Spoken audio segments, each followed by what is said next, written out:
Bom, dando continuidade, né, agora vem o suporte avançado de vida, né, você já vai ter um suporte, já vai ter como fazer um acesso venoso nessa criança, entrar com uma medicação, com intubação, se necessário, e aí o protocolo American Heart Association, ele define o que fazer em cada situação, ou em ritmos chocáveis ou não chocáveis.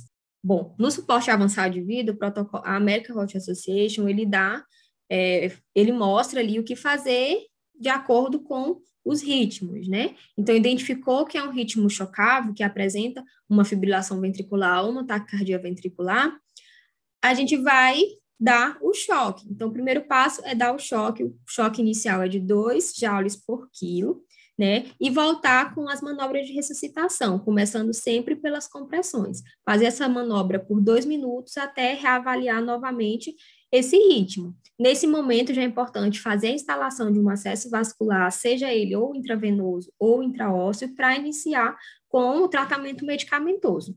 Após 2 minutos, reavalie o ritmo. Se esse ritmo continua como chocável, a gente desfibrila novamente com 4 joules por quilo, né? Primeiro foi com 2, agora com 4. E reinicia a ressuscitação cardiopulmonar e inicia o tratamento medicamentoso. A droga indicada inicialmente é a epinefrina, né, com uma dose de 0,01 miligramas por quilo em bolos. Essa dose de epinefrina, ela pode ser repetida a cada 3 ou 5 minutos, né, ou a cada 2 verificações do ritmo. E já uma atualização do American Heart Association, em 2020, ele indica que esse tratamento medicamentoso seja iniciado até os primeiros 5 minutos, assim que o suporte avançado de vida chegou, porque evidências, estudos mostram que as crianças que receberam a dose nos primeiros 5 minutos, elas tiveram maiores chances de sobrevida, de vida, né, de voltar rapidamente. Então, no momento que está fazendo a reanimação cardiopulmonar, entrou com a medicação, já após 2 minutos, reavalia novamente esse ritmo. Se esse ritmo continua ainda como chocável, fazer o terceiro choque, a terceira desfibrilação, que será acima de 4 joules por quilo, sendo que não pode exceder a 10 joules e também chegar a uma carga adulta. E aí vai depender do tamanho da criança, do peso da criança. Por isso é adequado, né, utilizar um desfibrilador manual, que aí o médico vai poder colocar os valores de joule de acordo com cada situação, né?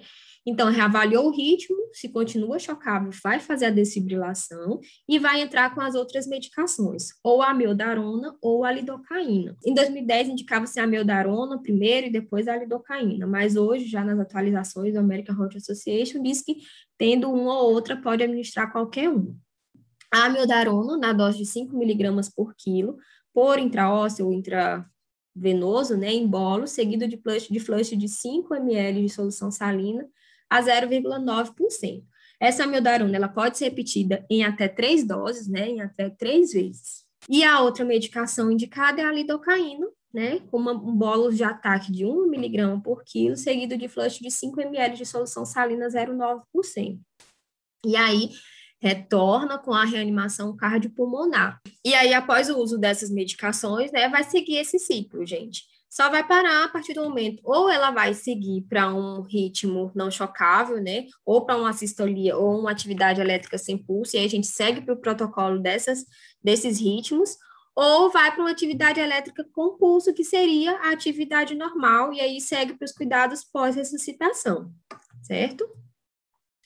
A outra situação, né, é o ritmo não chocável. Primeiro, a sistolia, né? Então, a gente vai, como é um ritmo não chocável, não vai precisar de uma desfibrilação. Então, a gente vai iniciar imediatamente as manobras, começando sempre por compressões, por 2 minutos. Nesse momento, já é instalado um acesso venoso nessa criança, ou intravenoso ou intraósseo.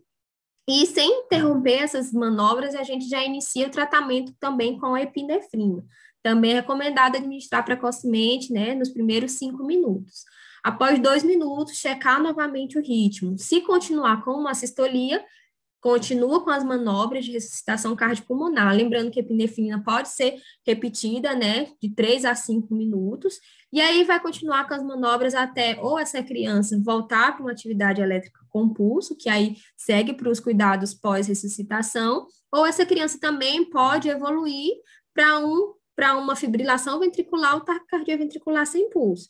O que acontece? Aquele ritmo está ali bem lento, mas ele pode voltar e entrar em um ritmo acelerado, desorganizado, e aí a gente segue para o protocolo de fibrilação ventricular ou taquicardia ventricular sem pulso.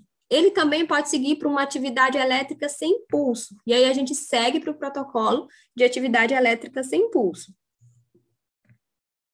E aí o protocolo da atividade elétrica sem pulso. Iniciar também imediatamente as manobras de ressuscitação, né? Começando sempre pelas compressões, fazer a instalação também de acesso venoso do mesmo jeito. Iniciar imediatamente o tratamento medicamentoso com a epinefrina e após 2 minutos checar novamente esse ritmo. Se continuar com a ESP, continua com as manobras até que ocorra alguma mudança com essa criança, né? Ou pode ir para um ritmo chocável, e segue também o protocolo dos ritmos chocáveis, pode evoluir para uma sistolia ou para uma atividade elétrica com pulso, que quer dizer que essa criança ressuscitou, e aí vai para os cuidados pós-ressuscitação. Bom, a partir do momento que está fazendo todos aqueles cuidados ali, a gente vai simultaneamente instalar já, se você já tiver disponível, né, uma via aérea avançada, então essa criança pode já estar fazendo uma intubação orotraqueal, né, considerar o uso de máscara laríngeo ou de outro dispositivo supraglóteo, se tiver uma intubação muito difícil. Então, se está muito difícil, não está conseguindo fazer, tenta outro dispositivo supraglóteo, para não retardar a realização de compressões de qualidade. Após a instalação dessa via avançada, né, da intubação, manter as compressões torácicas contínuas na frequência de 100 a 120 por minuto, gente, igual no adulto, né? Então, vai ser também de 100 a 120 por minuto, sem pausas para insuflação, e oferecer ventilação a cada 2 a 3 segundos. Isso também já é uma atualização do American Heart Association de 2020, que antes era de 3 a 5 segundos, agora é de 2 a 3 segundos, de acordo com a idade e com a condição clínica da criança. Tentar, nesse momento, já ir fazendo o diagnóstico diferencial, né, ver o que causou essa parada respiratória, essa parada cardiorrespiratória, e já está tratando essas causas reversíveis, né, como hipotermia, hipoglicemia, algum distúrbio que aconteceu nessa criança que levou ela a ter essa parada. E imediatamente já está acionando serviços de regulação, né, definindo, encaminhando essa criança para a unidade de saúde de destino. Então, para onde que essa criança vai para receber os cuidados pós-ressuscitação.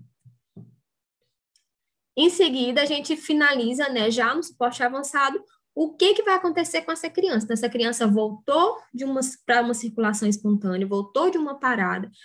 Quais são os cuidados pós-ressuscitação do bebê e da criança? Então, aquela criança retornou a ter uma circulação espontânea. O que a gente vai fazer? Essa criança precisa ser acompanhada, assim, rigorosamente. Então, seus sinais vitais, suas atividades, seus comportamentos precisam ser acompanhados. Primeiro, atentar para a ocorrência de uma nova PCR, então, tá sempre atento, tá sempre prevenindo, né? Monitorar essa criança com monitorização cardíaca contínua e controle desse pulso, como a gente viu, pode estar alterando muito a questão do ritmo e do pulso. Então, otimizar a ventilação e oxigenação da criança, oferecer essa boa ventilação, essa boa oxigenação. Crianças que estão agitadas, né, avaliar as possíveis causas de agitação e já corrigi-las. Tentar já também entrar com um tratamento medicamentoso, no caso da dor, né, com analgésicos, que os de escolha serão fentanil ou a morfina, e na ansiedade, com a sedação com midazolam. Então, considerar sempre o uso de sedação e de analgesia em crianças que ficaram entubadas, que estão conscientes. Nessa criança, ela vai precisar do uso tanto do analgésico como da sedação. Continuar a avaliação e monitorar os sinais vitais, né, a frequência cardíaca, os ritmos cardíacos, né, através do oxímetro de pulso. Realizar, né, assim que possível, já realizar um eletrocardiograma e, se necessário, um segundo eletrocardiograma para uma segunda opinião, tá controlando e tratando também a hipoglicemia, né, se necessário. A presença de sinais de choque pós essa estação cardiopulmonar, administrar bolos de 20 ml de Ringer lactato ou solução salina de 0,8%, 0,9% intravenoso ou intraósseo em 5 a 20 minutos. Então, está sempre observando se essa criança entrar em choque, né, após uma parada, já entrar com essas administrações. Avaliar tanto a glicemia como também a febre, criança que está apresentando febre, está tratando e vendo essas possíveis causas reversíveis, né? Manter atenção para recorrência de uma parada cardiorrespiratória e necessidade de reiniciar uma nova ressuscitação. Então, a criança que vai estar sempre nos olhos ali da equipe de enfermagem, da equipe médica, porque ela pode parar, pode ter uma alteração a qualquer momento. E cuidar para o transporte e regulação médica. Então, essa criança ela tem que estar em um ambiente favorável para esses cuidados pós-ressuscitação, né? Tá regulando, tá transportando essa criança para um serviço, para uma unidade hospitalar. Então, a American Heart Association, ela foi traduzida em 2010, porém tem outras atualizações no decorrer da aula. Eu estava falando, né, das atualizações de 2020, mas eu quero mostrar para vocês aqui quais foram as últimas e que tiveram mais destaque em 2015 e em 2020, que tiveram mais destaque na pediatria, que é bem discutido também. Segue desde 2010 com o protocolo CAB. Primeiro, sempre compressão, abertura de vias aéreas e uma boa ventilação, por causa das causas, né? Causas respiratórias, então sempre oferecer uma compressão primeiro. A profundidade das compressões torácicas, isso aqui cai muito em questão de concurso, que tem uma diferençazinha aí no adulto. Fornecer compressões torácicas cerca de 1,5 polegadas, que é 4 centímetros em bebê menor que 1 ano, e de 2 polegadas, que é 5 centímetros em crianças, né, de 1 ano aos primeiros sinais de puberdade. E em adolescente, a profundidade de pelo menos 2 polegadas, que também são 5 centímetros, a 2,4 polegadas, 6 centímetros, que aí fica igual a do adulto. Em 2010, lá no American Heart Association, o bebê era para fazer 1,5 polegadas e a criança 2. Então, teve essa mudança e isso cai muito, tá? Esses detalhes aqui. O estudo mostra que, assim como crianças, adolescentes como adultos, compressão torácica superior a 2,4 polegadas podem ser prejudiciais, né, para esse indivíduo. Outra atualização é que antes, em 2010, tinha uma compressão de 100 compressões por minuto na criança, né? E em 2015, para facilitar o treinamento, para facilitar até o profissional, né, para não ficar na dúvida entre 100 e 120, deixou aí com uma velocidade igual à do adulto. Então, é de 100 a 120 por minuto, igualzinho a do adulto. Porque não viram diferenças significativas aí entre 100 e 120. Então, é de 100 a 120. Outra mudança é que, lembra que eu falei da amiodarona e da lidocaína, né? Após o uso da epinefrina, vinha a amiodarona e a lidocaína. Em 2010, a amiodarona era recomendado, e se não tivesse a amiodarona, utilizava-se a lidocaína. Já na atualização de 2015, diz que tanto faz, ou a amiodarona ou a lidocaína são igualmente aceitáveis para o tratamento. Não teve nenhuma diferença no uso das duas. E aí vem algumas atualizações de 2020, tá? Para o paciente pediátrico, em qualquer situação, é aconselhável administrar a dose inicial de epinefrina em até 5 minutos, assim que inicia as compressões torácicas. Então, antes não tinha essa ênfase nos 5 minutos, né? E aí agora ele traz com essa ênfase porque mostrou um benefício, né, na sobrevida dessa criança se for aplicado nos 5 minutos.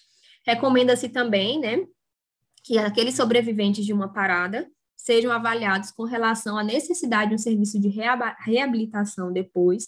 Então, essas crianças precisam ser encaminhadas para um serviço de reabilitação, assim como essas crianças também precisam de avaliação neurológica contínua por pelo menos 1 ano depois da parada cardiorrespiratória. Então, ela precisa desse acompanhamento neurológico. Quando houver recursos disponíveis, o monitoramento contínuo por eletroencefalografia é recomendado para a detecção de convulsões também depois dessas RCPs. Então, o paciente que foi acometido depois precisa desse acompanhamento, né?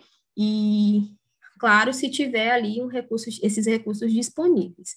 Recomendamos também tratar convulsões clínicas depois da PCR, que é algo que está muito relacionado, e é aconselhável tratar o estado epilético não convulsivo depois também da parada, em consultas com especialistas. Então, está sempre encaminhando essa criança para uma avaliação neurológica, para um especialista, né, em relação a convulsões, a estado epilético.